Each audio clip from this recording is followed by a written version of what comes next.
अस्सलामुअलैकुम, आप देख रहे हैं एम स्पोर्ट्स 2। सबसे पहले स्पोर्ट्स हेडलाइंस। लाहौर टेस्ट की पिच ऑस्ट्रेलिया क्यूरेटर तैयार करेंगे।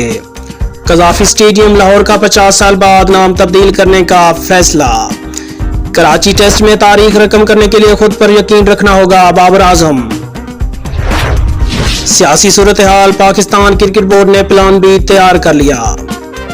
और टेस्ट क्रिकेट में बाबर आजम ने कप और किस टीम के खिलाफ सेंचुरी स्कोर की तफसीलात इस वीडियो में। अब इन खबरों की तफसील। लाहौर टेस्ट की पिच ऑस्ट्रेलिया क्यूरेटर तैयार करेंगे। Australia curator Tobey Lumsden Pakistan में म्यारी पिचेस की तैयारी के लिए मामलात फराहम करेंगे। लाहौर टेस्ट के लिए पिच की तैयारी भी उनकी रहनुमाई में होगी। बाद पिचेस का म्यार बेहतर बनाने के लिए चेयरमैन पीसीबी रमीज राजा के प्लान पर अमल दरामद में भी वो मकामी क्यूरेटर की मामलत करेंगे। टोबी लम्सडन आईसीसी एकेडमी और दुबई स्टेडियम के हेड क्यूरेटर हैं। मेलबर्न क्रिकेट ग्राउंड के साबिक क्यूरेटर 10 रोजा दौरे पर पाकिस्तान में हैं। कज़ाफी स्टेडियम लाहौर का 50 साल बाद नाम तब्दील करने का फैसला। पाकिस्तान क्रिकेट बोर्ड ने 50 साल बाद लाहौर के कज़ाफी स्टेडियम का नाम तब्दील करने का फैसला कर लिया। चेयरमैन पीसीबी रमीज राजा का कहना है कि कज़ाफी स्टेडियम के नाम की तब्दीली गैर सियासी और कमर्शियल बुनियादों पर की जाएगी। नए नाम के लिए मुख्तलिफ स्पॉन्सर से बातचीत जारी है। उनका कहना है कि दूसरे शहरों में भी मौजूद इंटरनेशनल स्टेडियम के नाम की तब्दीली भी ज़ेर गौर है। स्टेडियम्स के नामों की तब्दीली से पीसीबी को नफा हासिल होगा। सन 1959 में बनने वाले इस स्टेडियम का असल नाम लाहौर स्टेडियम था। तमाम 1974 में लीबिया के इस वक्त के सदर मोहम्मद कज़ाफी ने जब OIC इजलास में शिरकत की थी और लाहौर आए तो उन्होंने पाकिस्तान के एटमी हथियारों के असूल के हक में तकरीर की थी, जिसके बाद उस वक्त के वजीर आजम जुल्फ़िकार अली भुट्टो ने पाकिस्तान के तारीखी क्रिकेट स्टेडियम का नाम लीबिया के रहनुमा के नाम पर रख दिया था। मोहम्मद कज़ाफी का इक़्तिदार खत्म होने के बाद कई बैनुल-अक़वामी रहनुमाओं समेत मकामी सियासी शख्सियात ने पाकिस्तान को स्टेडियम का नाम तब्दील करने के लिए दबाव डाला था, जिसको पाकिस्तान ने मुस्तरद कर दिया था। कराची टेस्ट में तारीख रकम करने के लिए खुद पर यकीन रखना होगा बाबर आजम।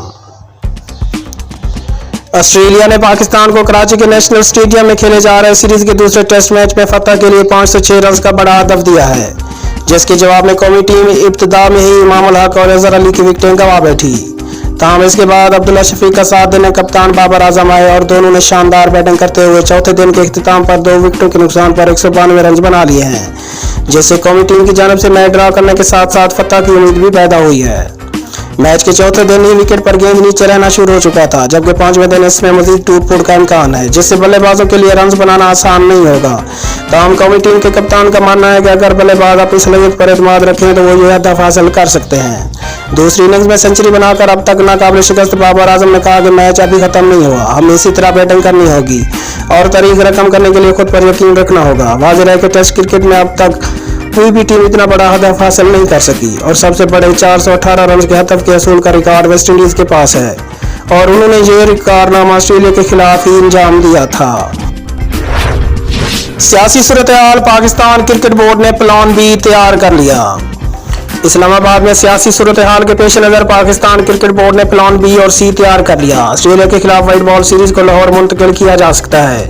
पीसीबी हुकाम का कहना है कि सियासी सूरत हाल में बेहतरी ना आई तो व्हाइट बॉल सीरीज लाहौर मुंतकिल होगी। लाहौर में भी सूरत हाल वाज़ेह ना हुई तो सीरीज कराची में होगी। सलमान नसीर का कहना है कि ऑस्ट्रेलिया का टूर यादगार होगा, किसी किस्म की कोताही नहीं होने देंगे। क्रिकेट बोर्ड हर तरह की सूरत हाल से निपटने के लिए तैयार है, ताहम ताहाल व्हाइट बॉल सीरीज रावलपिंडी से मुंतकिल करने का फैसला नहीं किया। और टेस्ट क्रिकेट में बाबर आजम ने कप और किस टीम के खिलाफ सेंचुरी स्कोर की।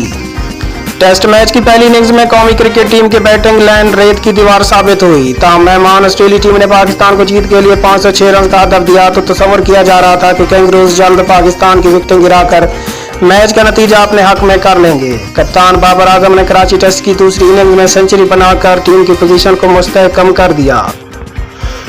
साल 2016 में वेस्ट इंडीज के खिलाफ अपना डेब्यू टेस्ट मैच खेलने वाले बाबर आजम ने अपनी पहली टेस्ट सेंचुरी दुबई में न्यूजीलैंड के खिलाफ बनाई, जिसमें उन्होंने 127 रन स्कोर किए। अगले बरस ऑस्ट्रेलिया के मैदान पर दूसरी सेंचुरी बनाई, जिसमें वो 104 रन बना सके। श्रीलंका के खिलाफ रावलपिंडी और कराची में बाबर आजम ने होम क्राउड के सामने तीसरी और चौथी टेस्ट सेंचुरी स्कोर की। इसी तरह बांग्लादेश के खिलाफ भी पिंडी क्रिकेट स्टेडियम में 5वीं सेंचुरी स्कोर की और अब उन्होंने ऑस्ट्रेलिया के खिलाफ सेंचुरी स्कोर की है।